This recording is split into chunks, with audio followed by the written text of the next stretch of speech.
할렐루야. 네, 오늘도 예배를 허락하신 주님께 영광의 박수 올려드립시다. 네, 우리 옆에 분들과 함께 격려했으면 좋겠습니다. 주님이 우리를 이 자리 가운데 부르셨습니다. 주님이 우리를 이 자리 가운데 부르셨습니다. 주님이 우리를 들었으십니다. 주님이 우리를 들었으십니다. 네, 시간 자리에서 일어나 함께 주님을 찬양합시다.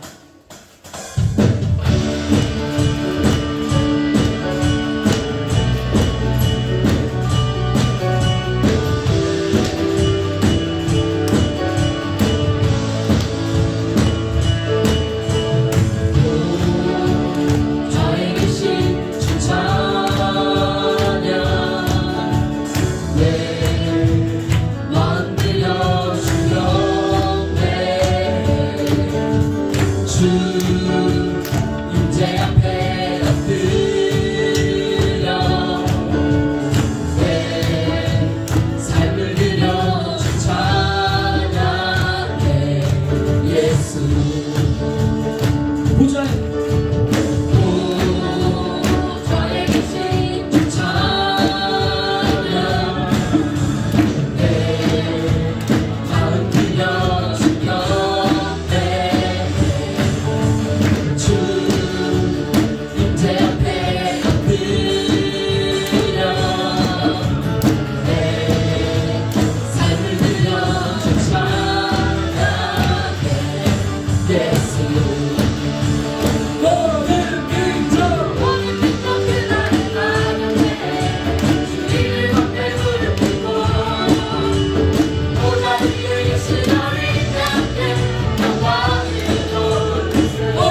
외치며 찬양해 예수의 발 높이 들고 만왕의 왕 되신 주 예수 영원한 승리 할렐루야 오 할렐루야 할렐루야 오 할렐루야 할렐루야 오 할렐루야 할렐루야 오 할렐루야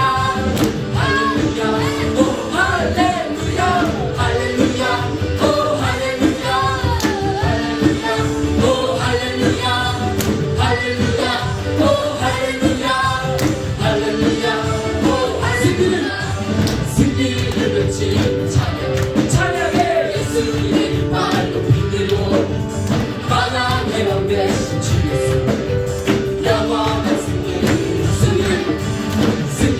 외치며 찬양해 예수의 발 높이 들고 만왕의 왕 되신 주 예수 영원한 승리를 할렐루야 오 할렐루야 할렐루야 오 할렐루야 할렐루야 오 할렐루야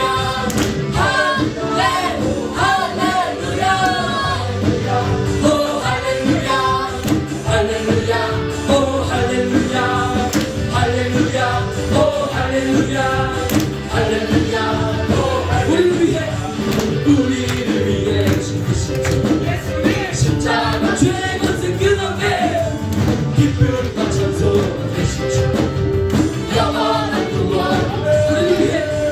우리를 위해 죽으신 주 예수의 십자가 죄의 것을 끊어내 기쁨과 찬송 되신 주 영원한 구원 할렐루야 오 할렐루야 할렐루야 오 할렐루야 할렐루야 오 할렐루야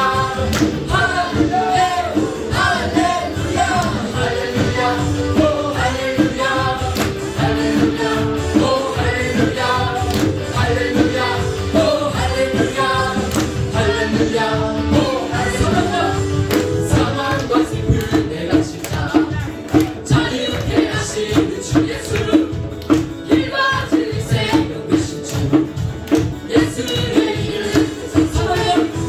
사망과 슬픔 내가 십자 자유케 하시는 주 예수 길과 진리 생명 되신 주 예수의 이름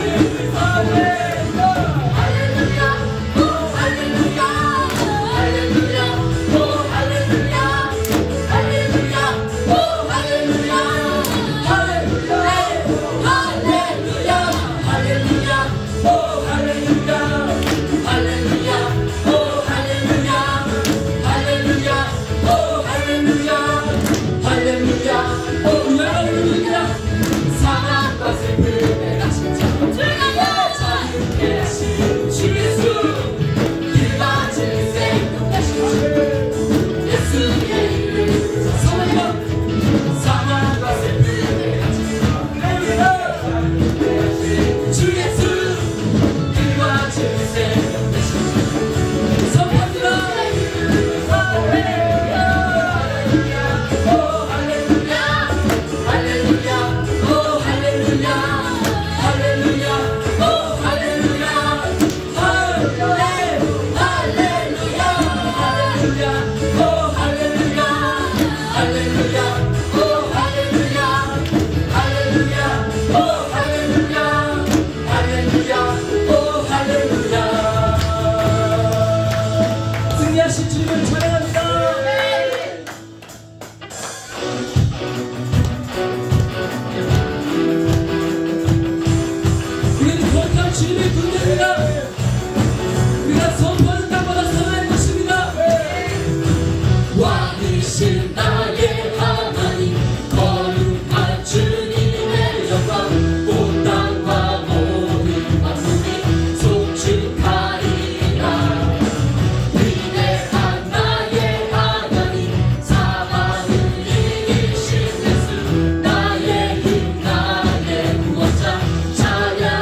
주님을 찬양합니다. 주님의 영광 박수 올려드립시다.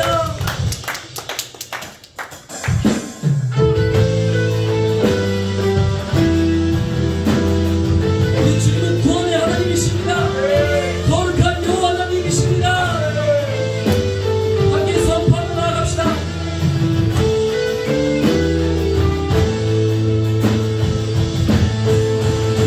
너는 그의 자유를 외쳐라. 이 땅의 주의 나팔 불어. 그 거룩한 나라의 소식을 만 백성에게 알리라. 너는 그의 자유를 외쳐라. 열방의 주의 나팔 불어. 그 거룩한 나라의 소식을 온 열방에 알리라.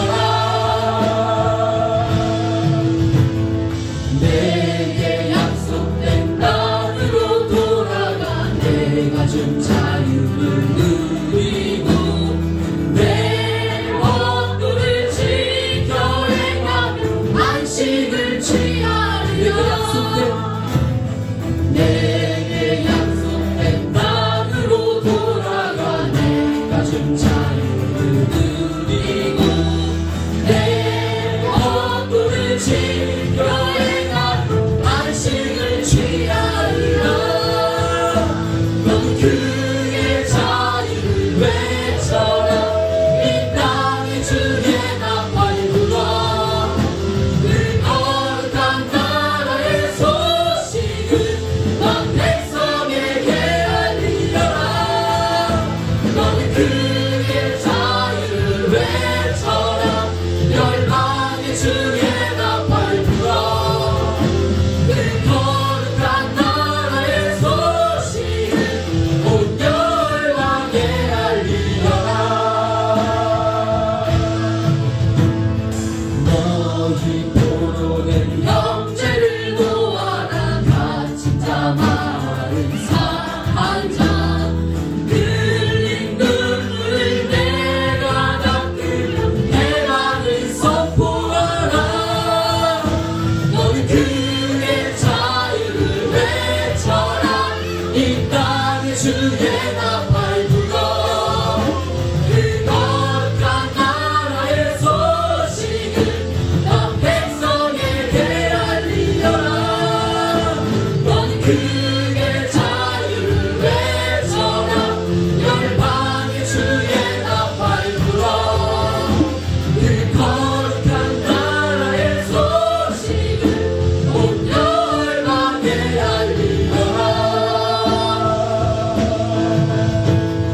너는 찬양의 제사를 드려라. 내 손에 쟁기를 버리고 넓은 땅 가득한 나의 식물을 너희가 먹으리라.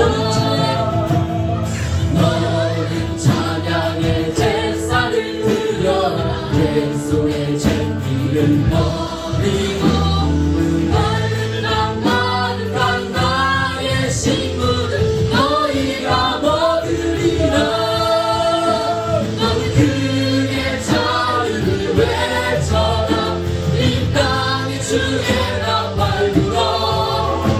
그 거룩한 나라의 소식을 한 백성에게 알리라. 너는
알리라.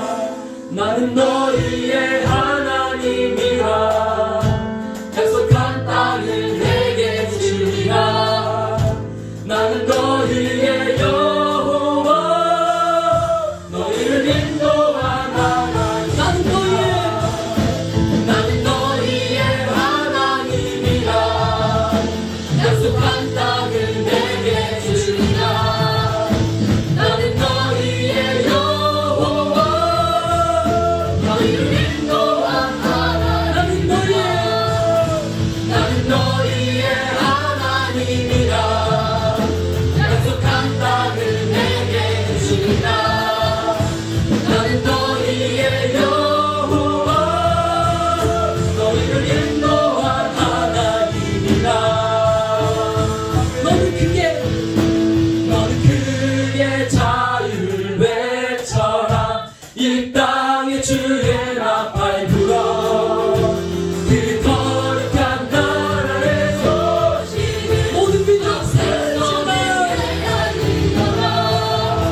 너는 크게 자유를 외쳐라.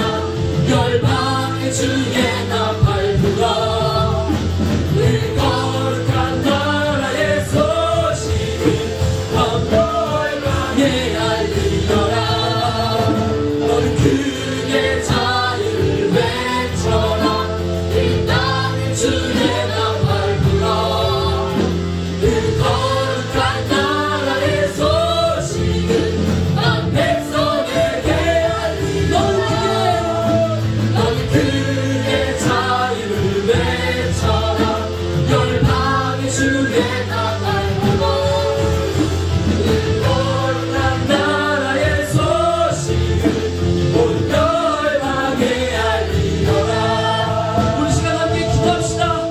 주님, 열방을 자유케 하여 주시옵소서. 모든 죽음의 권세 끊어주시옵소서. 거룩한 주님의 나라로 다 일어나게 하여 주시옵소서. 모든 어둠의 권세 떠나고 모든 민족 사랑하게 하옵소서. 함께 기도합시다.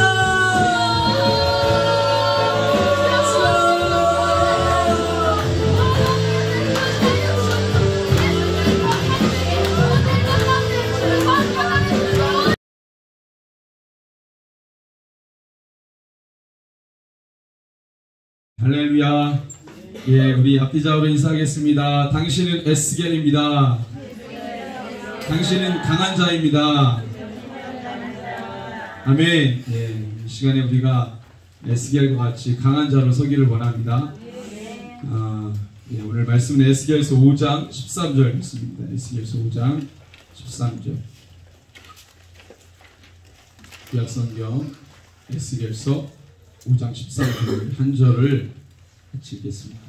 에스겔서 5장 13절.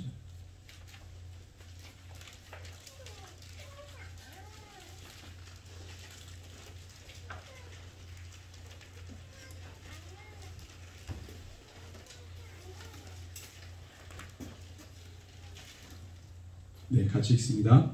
이와 같이 내 노가 단즉 그들을 향한 분이 풀려서 내 마음이 가라앉으리라. 내 분이 그들에게 다한즉 나 여호와가 열심으로 말한 줄을 그들이 알리라. 아멘. 오늘 말씀의 제목은 열심으로 말하시는 여호와입니다. 여러분, 이 시대를 어떻게 생각하십니까? 어떤 시대라고 생각을 하시죠? 여러 가지 우리가 정의할 수 있고 우리의 느낌을 말할 수 있을 것 같아요. 내가 느끼는 시대의 모습, 우리가 각자 여기 계신 분들이 생각도 해보셨을 거고 또 기도하는 분들이기 때문에 이 시대가 어떤 시대라고 다 알고 계실 겁니다. 2000년 전에 예수님이 유대 사회 기득권자들이 종교 지도자들 그들을 향해서 예수님이 이렇게 말씀하셨어요. 이 음란한 세대, 악한 세대 이렇게 말씀하셨습니다. 예수님은 2000년 전에 유대 사회를 붙들고 있는 그 리더들을 향해서 악한 세대, 음란한 세대라고 말하기를 주저하지 않으셨어요. 예수님께서 그 말씀을 하실 때 그 마음이 시원했겠는가 이런 생각을 해봅니다.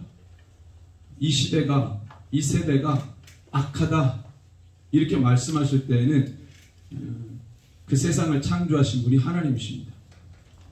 그 세상에서 우리로 살게 하셨고 처음에는 그렇지 않았지만 시간이 가면 갈수록 죄가 간영해지고 그래서 주님이 2000년 전에 이 땅에 하나님의 아들로 오셔서 그 세상을 향해서 악한 세대다, 음란한 세대라고 말씀하세요. 예수님이 이 말씀을 하실 때에는 탄식하는 마음으로 하시지 않았을까 이런 생각이 듭니다. 예수님이 예루살렘 성전에 들어가시고 난 다음에 사복음서가 이 모든 복음서가 그것을 기록하는데 특별히 누가복음 19장에 보면 예루살렘 성을 바라보시면서 예수님이 우셨다 이렇게 기록해요. 그러면서 나오는 얘기가 예루살렘의 앞으로 닥쳐질 운명에 대해서 이미 말씀하시고 그리고 우신 거죠. 이미 하나님은 이 세상이 어떻게 갈지 알고 계십니다. 이 세상의 끝을 알고 계시죠. 그래서 이 세상을 향해서 죄다, 악하다, 음란하다, 더럽다, 내가 심판하지 않을 수 없다라고 말씀하실 때 주님은 울고 계시는 거죠. 탄식하시는 거죠. 아파하시는 거죠. 내가 손수 진절이다. 내 분이 그들에게 다한즉 나 여호와가 열심으로 말한 줄을 그들이 알리라. 아멘. 오늘 말씀의 제목은 열심으로 말하시는 여호와입니다. 여러분 이 시대를 어떻게 생각하십니까? 어떤 시대라고 생각을 하시죠? 여러 가지 우리가 정의할 수 있고 우리의 느낌을 말할 수 있을 것 같아요. 내가 느끼는 시대의 모습, 우리가 각자 여기 계신 분들이 생각도 해보셨을 거고 또 기도하는 분들이기 때문에 이 시대가 어떤 시대라고 다 알고 계실 겁니다. 2000년 전에 예수님이 유대 사회 기득권자들이 종교 지도자들 그들을 향해서 예수님이 이렇게 말씀하셨어요. 이 음란한 세대, 악한 세대 이렇게 말씀하셨습니다. 예수님은 2000년 전에 유대 사회를 붙들고 있는 그 리더들을 향해서 악한 세대, 음란한 세대라고 말하기를 주저하지 않으셨어요. 예수님께서 그 말씀을 하실 때 그 마음이 시원했겠는가 이런 생각을 해봅니다. 이 시대가, 이 세대가 악하다 이렇게 말씀하실 때에는 그 세상을 창조하신 분이 하나님이십니다. 그 세상에서 우리로 살게 하셨고 처음에는 그렇지 않았지만 시간이 가면 갈수록 죄가 간영해지고 그래서 주님이 2000년 전에 이 땅에 하나님의 아들로 오셔서 그 세상을 향해서 악한 세대다, 음란한 세대라고 말씀하세요.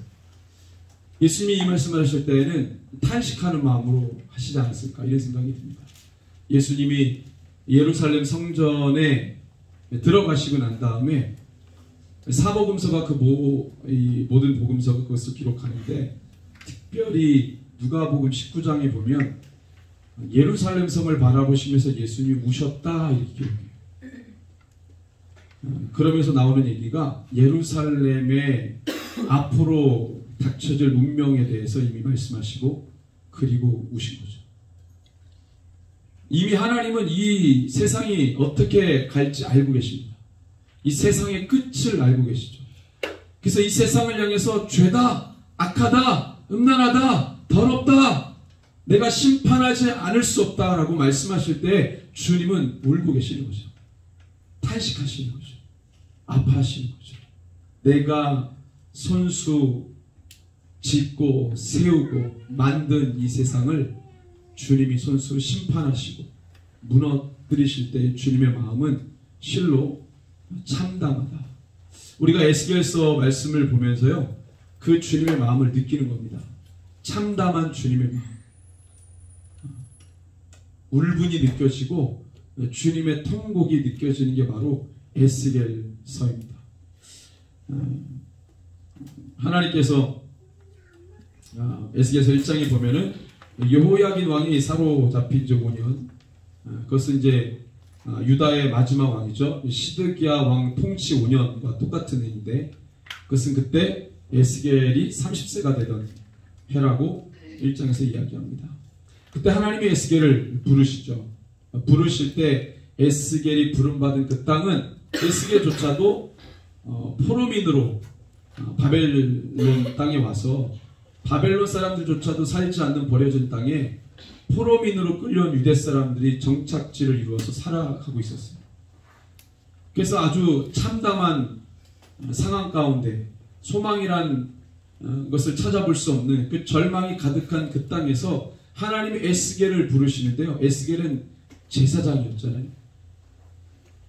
그는 남유다에 있을 때 아마도 하나님의 영광을 경험했겠는가? 본인이 제사장 업무를 수행하면서 예루살렘 성전에서 또는 그가 사역하는 그곳에서 여호와의 영광을 한 번이라도 경험했겠는가? 그런 기회가 주어지기 힘들잖아요. 대제사장들만 지성소에 1년에 한 번씩 들어갈 수 있었기 때문에 그런 직분이 주어지지 않는 한 여호와의 영광을 경험할 길이 없는 것이죠. 그런데 제사장인 그가 나라가 거의 망하기 직전에 포로민으로 끌려와서 바벨론 사람들도 살지 않는 그 버려진 땅에 포로민으로 살아가는 신세에 하나님이 그곳에 에스겔을 만나주시는 겁니다. 마치 그곳이 예루살렘 성전의 지성소와 같은 곳이 된 거죠. 여호와의 영광을 가득히 보여주셨습니다.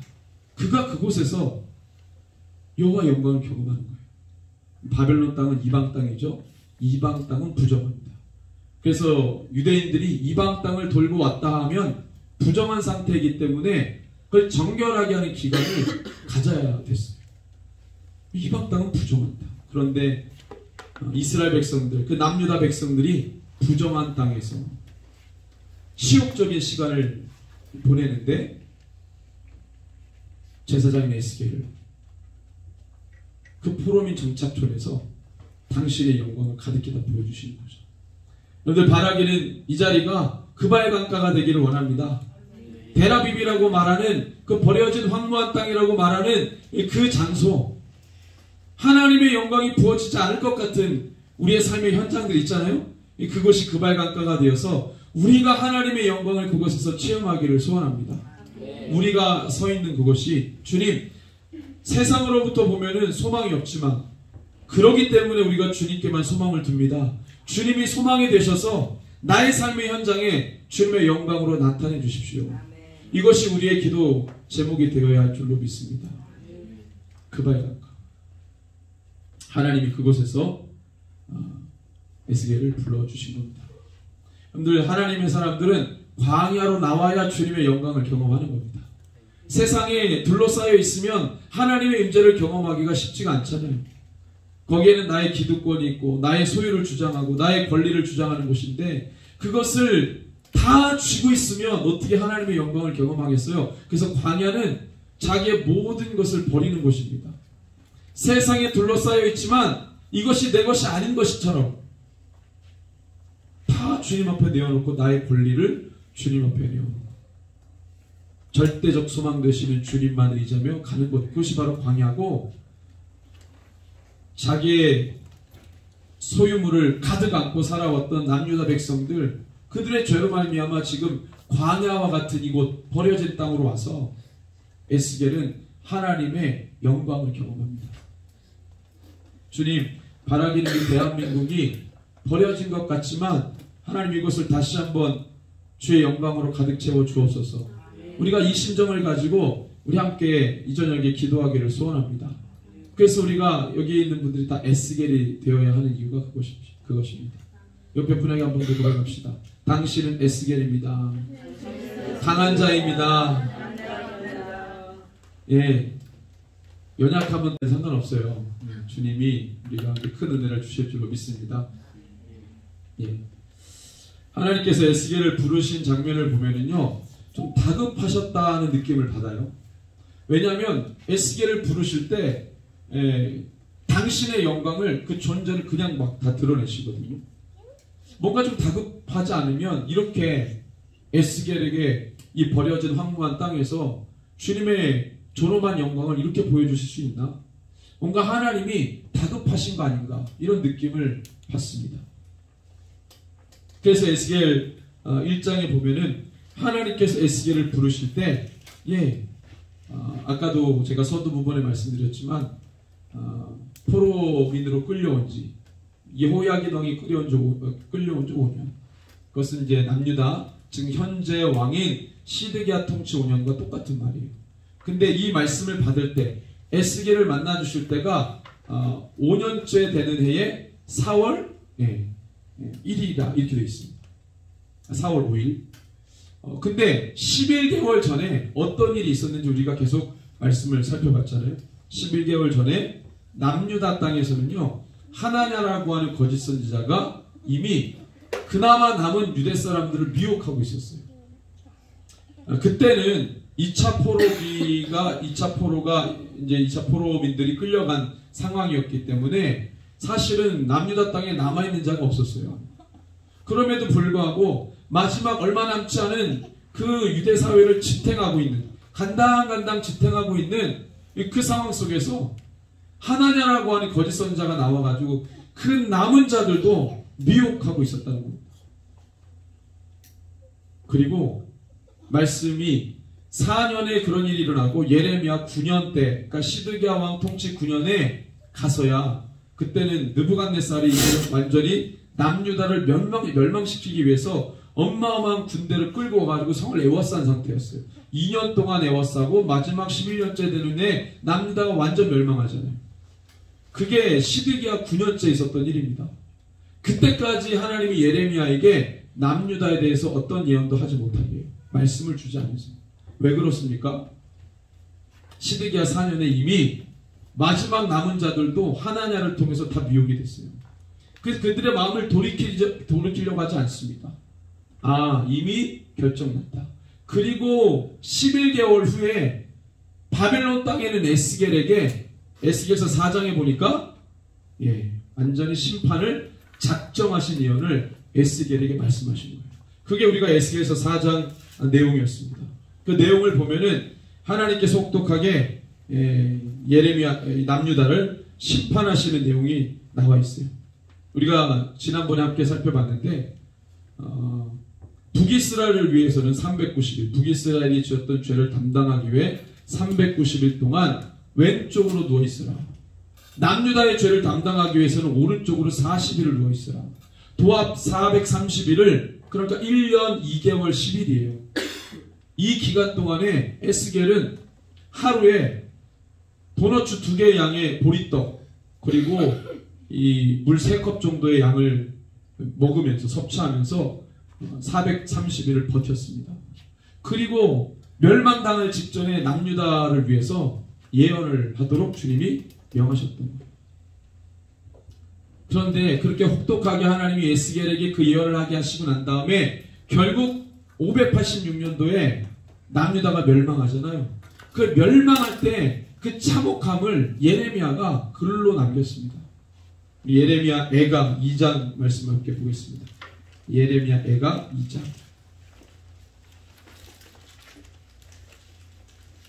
예레미야 애가 2장.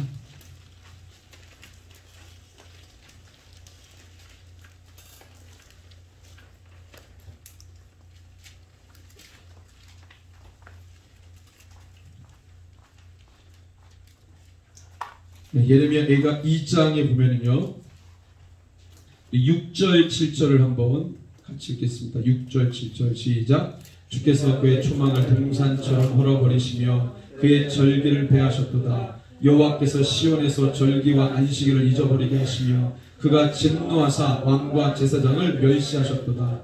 여호와께서 또 자기 제단을 버리시며 자기 성소를 미워하시며 궁전의 성벽들을 원수의 손에 넘기셨으며 그들이 여호와의 전에서 떠들기를 절기의 날과 같이 하였도다. 그리고 우리 10절을 같이 읽습니다. 10절 시작. 달 시온의 장로들이 땅에 앉아 잠잠하고 티끌을 머리에 덮어쓰고 붉은 배를 허리에 둘렀으며 예루살렘 처녀들은 머리를 땅에 숙였도다. 절망과 큰 슬픔 가운데 젖어있는, 그 비통함 가운데 빠져있는 예루살렘을 향한 예레미야의 고백입니다. 그리고 그가 또한 고백합니다. 11절 12절 같이 읽습니다. 내 눈이 눈물에 상하며 내 창자가 끊어지며 내 간이 땅에 쏟아졌으니 이는 딸 내 백성이 패망하여 어린 자녀와 젖 먹는 아이들이 성읍 길거리에 기절함이로다. 그들이 성읍 길거리에서 상한 자처럼 기절하여 그의 어머니들의 품에서 혼이 떠날 때에 어머니들에게 이르기를 곡식과 포도주가 어디 있느냐. 자기 부모가 죽어가는데도 어마어마한 기근이 왔기 때문에 자기 가족이 죽어나가고 자기 부모가 죽어나가고 자기 자녀가 죽어나가도 먹을 걸 찾는 거예요. 극심한 기근.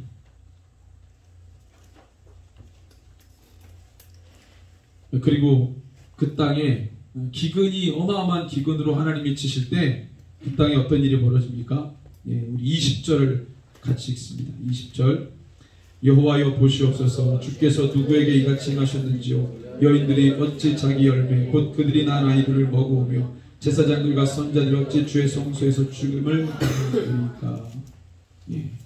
처참한 상황을 예레미야가 울면서 쓴 게 바로 예레미야 애가입니다. 예레미야는 40년 동안 사역하면서 하나님 아버지의 마음, 그는 남유다의 멸망을 정확하게 예언하면서 그 아버지의 비통한 마음을 품고 40년을 사역했어요. 결국에 그는 그게 그에게는 무슨 축복인지 선물인지 또는 저주인지는 모르겠으나 결국에 예레미야는 자기가 예언한 것처럼 남유다 멸망을 봅니다. 그 처참한 걸 다 경험해요. 예루살렘이 포위됐을 때 그도 그 현장에 있었습니다.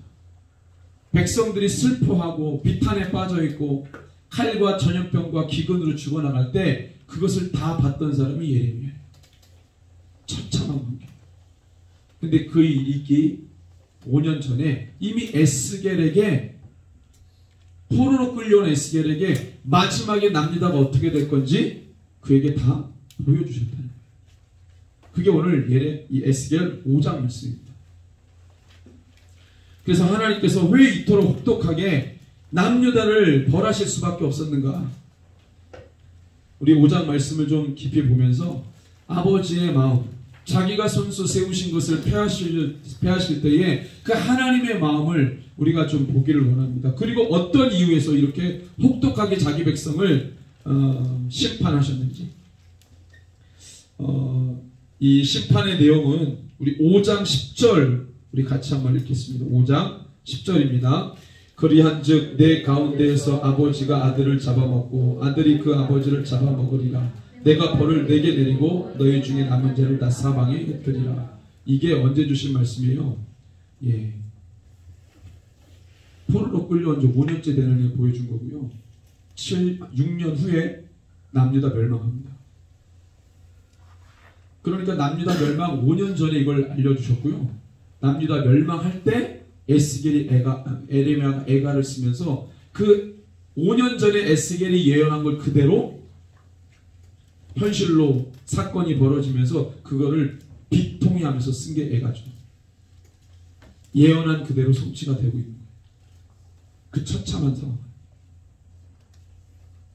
그리고 12절 13절 우리 같이 한번 읽습니다. 너희 가운데서 3분의 1은 전염병으로 죽으며 기근으로 멸망할 것이요 3분의 1은 너희 사방에서 칼에 엎드러질 것이며 3분의 1은 내가 사방에 흩어버리고 또 그 뒤를 따라가며 칼을 빼리라. 3분의 1 전염병 죽고 전쟁으로 죽고 사방으로 흩어지게 만든다. 주님이 이렇게 말씀하시는 거죠. 14절 15절에 보면 내가 너를 황무하게 하겠다. 이방인들에게 모욕거리 수치와 조롱거리가 되게 하겠다. 또한 이방인들에게는 두려움과 경고가 되도록 너희들을 참혹하게 하겠다. 16절에 보면 혹독한 기근이 있을 것이다. 17절은 그 모든 것을 함께 기록한 내용입니다. 저는 이 생각을 해봤어요. 아니 어떻게 자기 백성을 이렇게 무자비하게 심판하실 수 있을까? 그러면 이렇게 무자비하게 심판한 이 민족이 구약에서 살다가 없어져야죠. 하나님이 이렇게 심판했는데 그 민족이 존속할 수 있을까요? 유지될 수 있었을까요? 사람들이 이렇게 죽어나가고 심판을 당하는데 어떻게 이 민족이 유지되고 존속될 수 있었을까? 근데 너무 놀라운 거는 지금 유대인들이 살고 있다는 겁니다. 더 충격적인 건 나라를 만들어서 구약에 이렇게 어마어마한 심판을 받았음에도 불구하고 또 우리가 아는 신약 이후에 이스라엘의 역사를 알고 있잖아요. 유대인들이 사방으로 흩어졌어요. 세계가 2000년 동안 유대인들 물론 여기저기 찔끔찔끔 모여 사는 건 알았지만 거의 존재 가치가 없었어요. 어디 모여서 이스라엘 민족, 유대인 이런 게 없었기 때문에 그냥 그들이 살면 사는 거고 말면 마는 거고 어디서 집단으로 죽었다 죽으면 죽은 거고 또 살면 사는 거고 뭐 그렇게 대수롭지 않게. 그리고 2차 세계대전에서 600만 명 유대인들이 죽고 이렇게 죽고 죽이고 핍박당하고 사방으로 흩어지고 숱한 역사 가운데 이렇게 짓밟혔는데도 불구하고 아직도 유대인은 충격적인 나라를 이루어서 지금 살고 있다는 거예요. 여러분들 이 유대인이 지금도 살아있다는 게 하나님이 살아계신다는 증거 아니겠습니까? 구약에 있었던 고대 민족이에요. 구약에 나왔던 고대 민족이 아직도 자기 나라를 만들어서 살고 있습니다. 우리랑 똑같은 시대. 그들은 우리가 알고 있는 그 하나님을 아직도 여호와라고 부르면서 믿고 살고 있잖아요. 그 땅에서. 그것도 그 땅이 어디입니까? 구약에서 이스라엘 국가라고 말했던 그 지역 국명도 바꾸지 않았어요. 이스라엘. 어떻게 이럴 수가 있나요? 그들은 성경에 나와 있는 그 약속을 찰떡같이 믿고 이 현대에 그렇게 살아가고 있는 겁니다. 저는 그 이해가 안 되는 거예요. 이렇게 심판을 당하고 이렇게 혹독한 역사가 있었음에도 불구하고 어떻게 살아남았냐? 어떻게 살아남았을까요? 비결이 뭡니까? 이 민족이 유지될 수 있었던 비결이 뭘까요? 자녀들에게 대물림되는 학습된 이 종교 교육, 민족의 교육, 우리의 정체성, 아이덴티티가 어떤지 막 얘기했던 그 흐름들, 제가 볼 때는 하나님의 약속 때문에 있는 겁니다. 하나님이 약속하셨기 때문에, 주님의 예언 때문에 이 민족이 아직도 유지되고 있다는 거예요. 그러니까 이 민족이 존재한다는 것은 하나님이 살아계시다는 것을 반증하는 것이죠. 이렇게 혹독하게 심판을 해도 이들은 사라지지 않습니다. 그럼 하나님께서 왜 이들에게 이렇게 혹독한 심판을 주셨나? 그 이유가 뭔가? 대단한 이유여야 되겠죠. 그래야 이 민족이 거의 직멸되기 직전까지 하나님이 몰고 가셨다는 게 이해가 되지, 별 이유 같지 않은 이유로 이렇게 민족을 만들었다면 하나님은 난폭한 신이죠. 그 이유가 뭡니까? 하나님이 어떻게 혹독하게 이렇게 이스라엘을 심판합니까?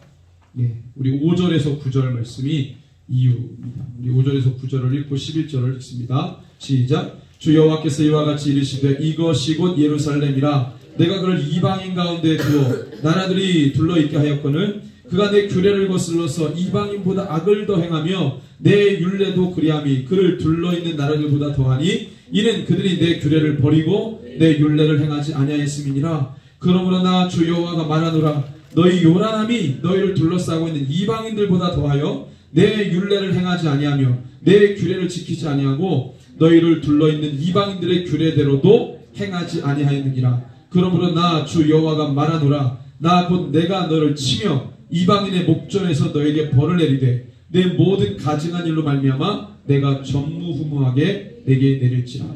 11절입니다. 그러므로 나 주 여호와가 말하노라 내가 나의 삶을 두고 맹세하노니 너가 모든 미운 물건과 모든 가증한 일로 내 성소를 더럽혔은즉 나도 너를 아끼지 아니하며 긍휼을 베풀지 아니하고 미약하게 하리니. 이렇게 말씀하세요.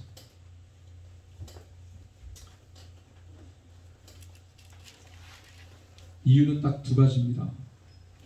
첫 번째는 하나님의 규례를 버리고 율례를 행하지 않는다. 이게 이유예요.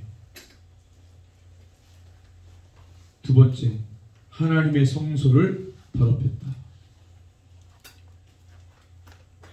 하나님의 말씀을 어겼다. 하나님의 성소를 더럽혔다. 이 두 가지가 이 민족을 부모가 자식을 잡아먹게 만들고 혹독한 기근으로 인해서 처참한 경험들을 하게 만들고 칼에 죽임을 당하고 그 참혹한 고통을 당하면서 더 수치스러운 거는 이방 땅으로 다 끌고 가고 그 부정한 상황들을 수십 년 동안 경험하게 하는 이 혹독한 경험을 이스라엘에게 하게. 이유가 뭐냐면 내 말 안 들었다. 내 성소를 더럽히다. 이 두 가지입니다. 근데 이해가 되십니까? 그럼 주님의 말을 안 들었다, 주님의 성소를 더럽혔다가 이 어마어마한 경험을 하게 한 이유라면, 이 두 가지 이유는 매우 중요한 이유라는 것입니다. 하나님의 말씀을 어겼다, 하나님의 말씀을 지키지 않았다라는 이 문제가 여러분들 우리에게는 굉장히 중요하게 생각해 봐야 될 신앙의 모습이라는 겁니다. 하나님의 말씀을 어겼다. 주의 성소를 더럽혔다는 것도 마찬가지죠.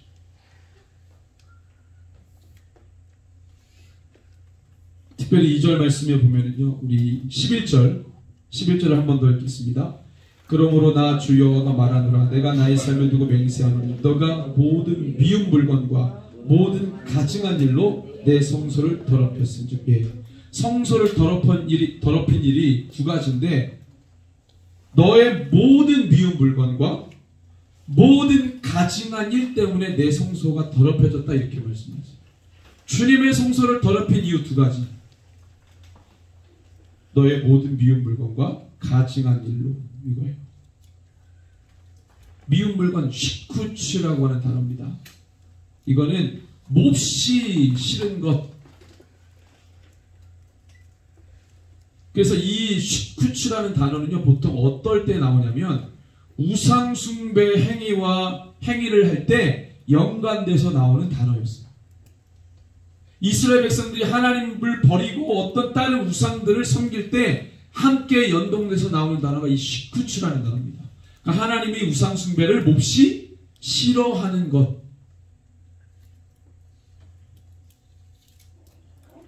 그 다음에 모든 가증한 일, 토에바라는 단어입니다. 이거는 혐오스러운 것. 그래서 이거는 어떤 가증한 풍습이든지 가증한 관습이든지 그 시대와 그 문화를 담고 있는, 하나님이 정말 가증스럽게 여기는 어떤 속된 것들, 이런 상태를 말할 때 토에바라고 합니다. 이 두 가지예요.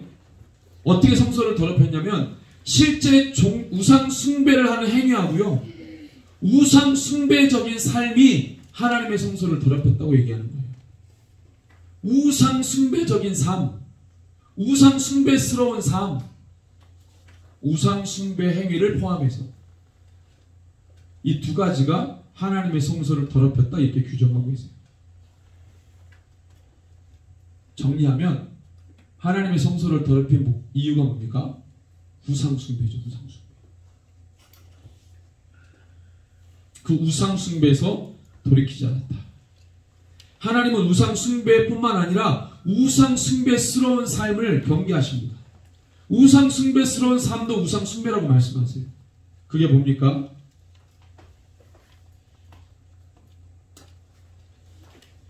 우리 에스겔서 14장 3절 말씀을 한번 읽겠습니다. 에스겔서 14장 3절.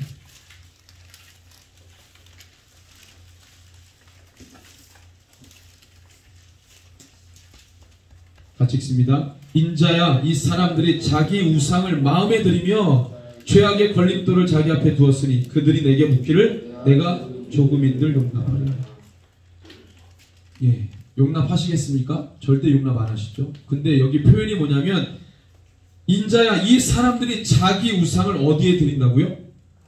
안방에 드린다는 거예요. 뒷공간에, 어디? 중요한 장소 어디에? 마음에 드린다는 거예요. 여러분, 우상 숭배는요, 단순하게 행위만을 말하는 게 아니라 우리의 마음을 내어주는 거예요. 하나님 어디에 거하십니까? 우리의 마음에 거하시죠. 근데 그 마음을, 하나님이 거하시는 그 마음에, 그 하나님이 거하시는 그 임재의 장소에, 예, 우상 숭배를 드리는 거죠. 하나님을 경계하십니다. 하나님 마음을 원하시는데, 바울은 이 우상 숭배를 뭐라고 합니까? 고린도전서 10장 19절 20절 제가 읽겠습니다. 그런즉 내가 무엇을 말하느냐? 우상의 제물은 무엇이며 우상은 무엇이냐? 20절 무릇 이방인이 제사하는 것은 귀신에게 하는 것이다. 자기네들이 이름하는 신들 앞에 제사하는 거지만 그게 다 바울은 뭐에 제사하는 거라고 본 거예요? 귀신. 자기네들이 이름하는 신들이 있어요. 자기네들 이름 붙인 신들. 거기에다가 제사하는 거라고 하지만 바울이 볼 땐 다 뭐에게 하는 거예요? 귀신에게 하는 거예요. 나는 그래서 바울이 뭐라고 뒤에 말하냐면 나는 너희가 귀신과 교제하는 자가 되기를 원치 않는다 이렇게 말해요. 하나님을 떠나서 섬기는 모든 게 다 뭐라는 거예요? 귀신을 섬기는 거고 귀신과 교제하는 거고 귀신 숭배하는 거고. 우상 숭배 행위는 귀신에게 하는 것이고 귀신과 교제하는 것이다. 바울이 이렇게 정의한 겁니다.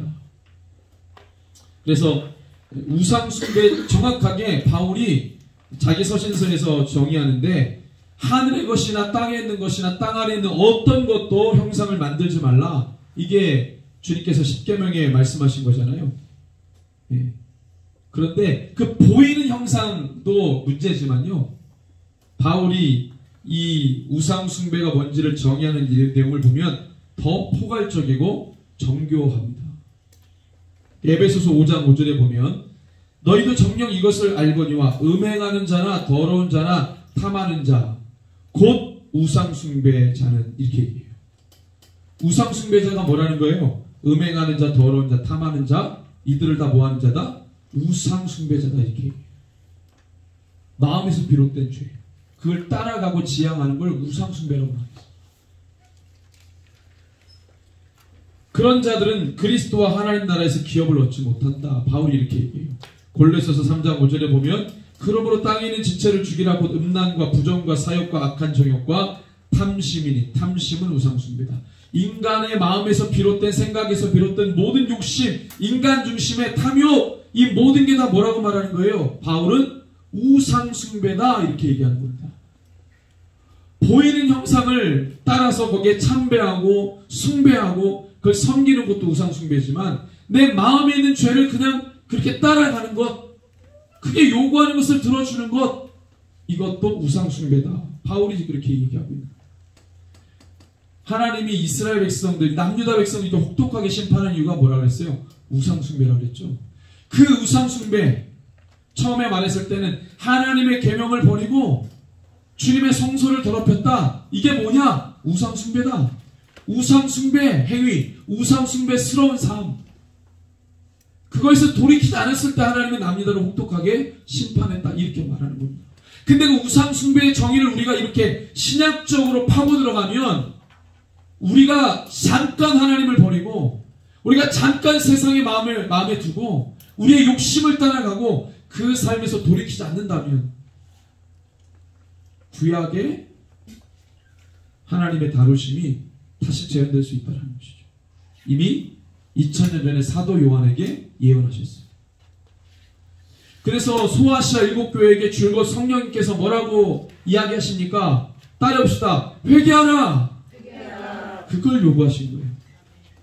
회개하라. 첫사랑을 회복해라.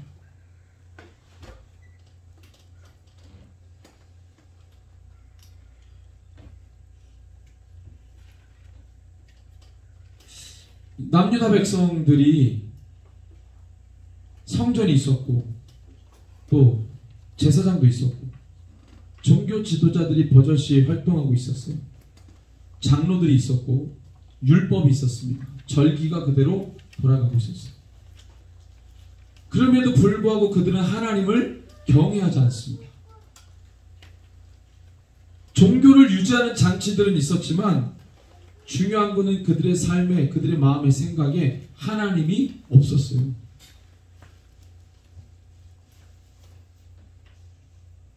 하나님에 대한 신앙은 그들의 기득권을 유지하기 위해 필요한 도구일 뿐이었습니다.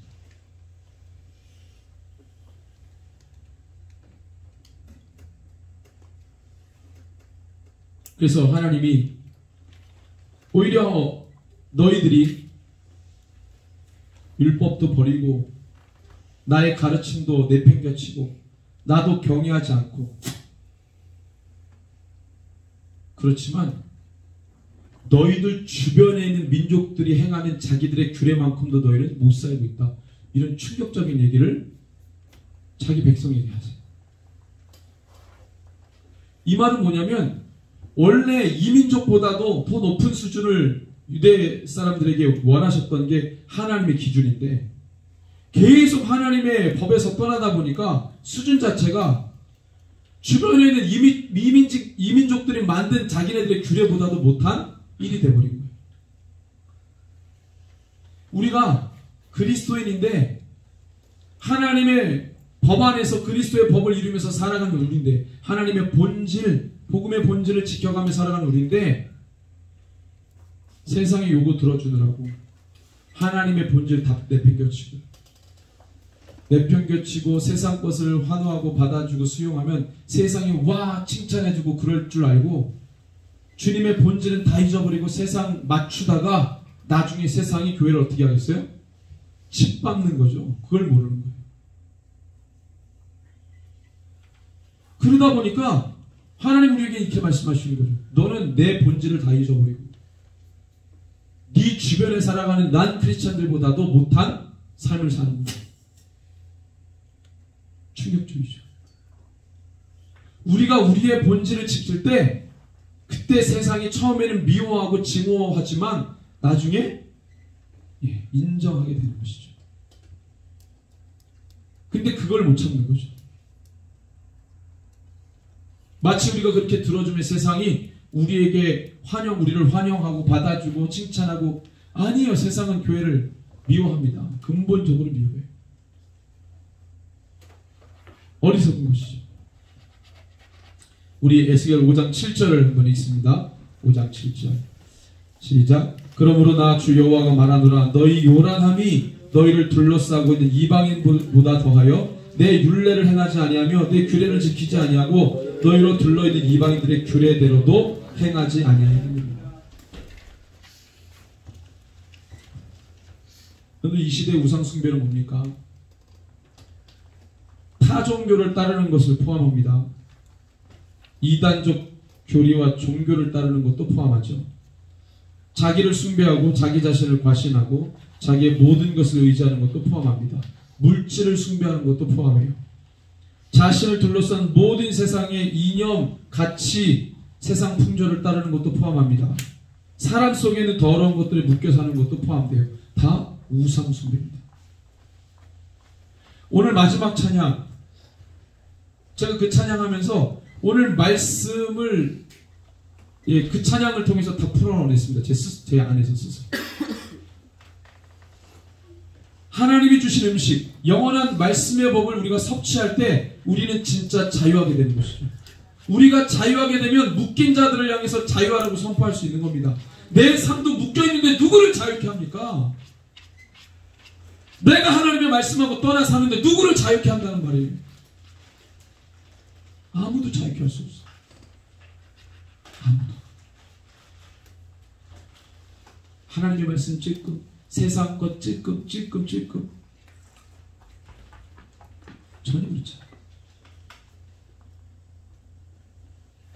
우리는 세상을 향해서 복음 들고 자유를 선포하는 자들입니다. 희년을 선포하는 자들. 그것이 정답이다라고 담대하게 말할 수 있는 게 바로 우리입니다. 오죽했으면 에스겔을 향해서 너가 사역하는 그 자리가 어떤 자리인지 주님이 낱낱이 말씀하지. 너가 사역하는 자리는 너가 한마디 하면 사람들이 아멘하고 다 받아주고 환호하고 너를 따라가는 그런 사역이 아니라 너가 한마디 하면 너의 말을 쳐내고 굳은 마음과 굳은 얼굴로 너를 박대하고 가시와 찔레와 전갈 같은 환경 속에서 너가 사역을 하며 패역한 족속이라고 말해요. 자기가 세운 민족을 패역한 족속, 배반하는 민족. 주님이 그렇게 규정하면서 에스겔을 그 사역주를 등 떠미시는 거죠. 오죽하면 그렇게 말씀하시겠어요. 여러분들, 우리는 묶여있는 세상에 복음 들고 그들을 자유케 하는 자들입니다. 담대하게 복음이 아니면 너의 삶을 자유케 할 수 없다라고 담대하게 말하는 자들이 바로 우리죠. 우리가 묶여있는 채로는 어떤 누구도 자유케 할 수 없습니다. 우리 옆에 분에게 이렇게 고백합시다. 자유케 될지어다. 예. 우리가 레위기 11장에 보면은 부정한 것들에 대해서 이야기했습니다. 이 가르침이 결국 이제 예수님 때 와가지고 주님이 더 완전하게 정의하시는데, 사람의 입으로 들어가는 것이 우리를 더럽게 하는 것이 아니라 입에서 나오는 것이 우리를 더럽게 한다, 이렇게 말씀하셨어요. 우상 숭배 바울이 정의했습니다. 우리 속에 있는 것을 따라가는 게 우상 숭배다. 우리를 더럽게 하는 것이 우리 속에 있는 것이다. 그것이 입 밖으로 나오는 게 우리를 더럽게 하는 것이다. 그렇게 예수님이 정의하셨고 바울도 그 얘기를 했어요. 이 모든 것들이 우상 숭배스러운 삶을 사는 것이죠. 이것을 우리 안에 스스로 끊어내지 못하면 소망이 없는 것입니다. 에스겔이 예언한 대로 586년도에 예루살렘 멸망하면서 그 참혹한 참상을 예레미야가 애가에서 고백하지 않습니까? 5년 전에 예언받은 것 그대로 하나님이 이행하실 수밖에 없었던 그 주님의 마음을 우리가 알아야 되는 것이죠. 하나님은 예언하시면 성취하시는 분이기 때문에. 그럼 우리는 그 예언을 아는 우리들은 어떻게 살아야 합니까? 이미 사도 요한에게 보여주신 모든 예언들, 우리에게 어떻게 살라고 말씀하신, 준비하라고 말씀하신, 우리는 마지막 주님 다시 오심을 준비하는 자들 아닙니까? 우리는 무엇을 준비해야 됩니까? 우리 무엇과 싸워야 합니까? 한국교회는 마지막 때 어떤 역할을 해야 합니까? 지역의 모든 로컬 처치들은 무엇을 준비해야 됩니까? 자기 목회를 해야 됩니까? 자기 성을 쌓아야 합니까? 무엇을 위해서 주의 나라를 섬겨야 합니까? 주님의 나라는 충주 땅에만 임하지 않습니다. 주님의 나라는 온 열방 가운데 임합니다. 우리 충주만 임하시옵소서 이렇게 하지 않잖아요. 열방 가운데 주의 나라가 임하시옵소서. 마지막 때 주님의 명령을 기억하시기 바랍니다. 그리고 우리가 무엇과 싸워야 되는지를 인지하시기 바랍니다. 그럼 우리가 어떻게 지금 살아야 할지가 분명해지는 것입니다. 우리 여기 있는 모든 세대, 키즈, 어린이, 청소년, 청년, 시니어 모든 세대가 내가 신앙인으로 어떻게 살아야 할지가 분명해지는 거예요. 그것이 그리스도인다운 삶이고 우상 숭배를 선 삶을 버리는 것입니다. 그런데도 불구하고 마지막 때 심판과 구원은 예정되어 있고 그것을 위해서 교회는 준비해야 한다는 것을 깨달으시기 바랍니다. 우리가 오늘 기도할 텐데 청소년 관련 모든 세대를 위해 기도하지만 특별히 청소년, 지난주 우리가 함께 나눈 비전들을 선포할 텐데, 여러분들 우리 학교 다니는 제도권 학생들이 몇 명이라고 했습니까? 이 충주에 16,000명 대략 정확하지는 않습니다. 예. 이 29개 중고등학교 다니는 애들 500명씩 잡아도 14,500명인데 뭐 학교 밖 친구까지 하면 16,000명. 그러면 그 16,000명이나 되는 청소년들, 중고생 아이들 몇 명 살려야 되겠습니까? 예. 아멘.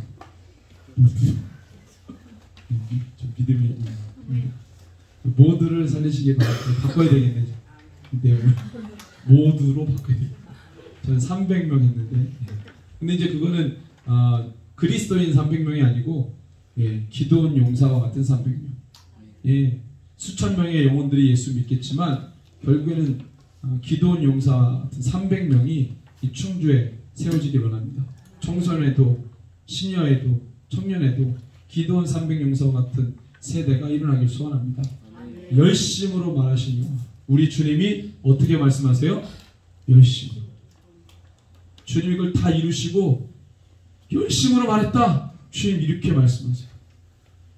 내 민족을 깨우고 내 백성들을 깨우고 그들을 심판하고 그 죄를 정죄하고 낱낱이 드러내는데 주님이 열심으로 말했다. 이렇게 말씀하세요.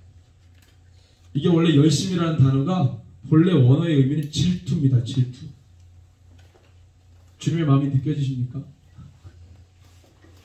근데 우리는 열심도 없고 열정도 없고 하다못해 질투심도 없고 우리도 주님과 함께 주님의 심정을 담아서 이 마지막 시대 열정적으로 열심으로 섬기기를 소원합니다. 그런 이 밤이 되기를 원하는데요. 우리 이 시간에 좀 간절한 마음으로 말씀을 붙들고 우리 함께 기도하겠습니다. 불을 다 꺼주시고요. 우리 함께 오늘 세대를 올려드리면서 함께 기도할 텐데, 주님, 우리가 간구할 때에 우리가 이 지역을 위해 우리 세대를 위해 민족을 위해 기도할 때에 하나님 아버지의 마음을 부어주시옵소서.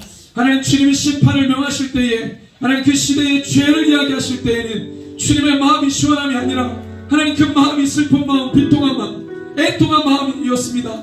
주님 우리가 그 주님의 애통하는 마음을 가지고 하나님 이 민족을 올려드리며 기도하기를 원하고 이 세대를 위해 올려드리며 기도하기를 원합니다. 아버지의 마음과 그 뜻을 품고 간구하는 이 마음이 되게 하여 주시옵소서. 여기 있는 모든 세대에게 아버지의 마음을 다 부어주시옵소서.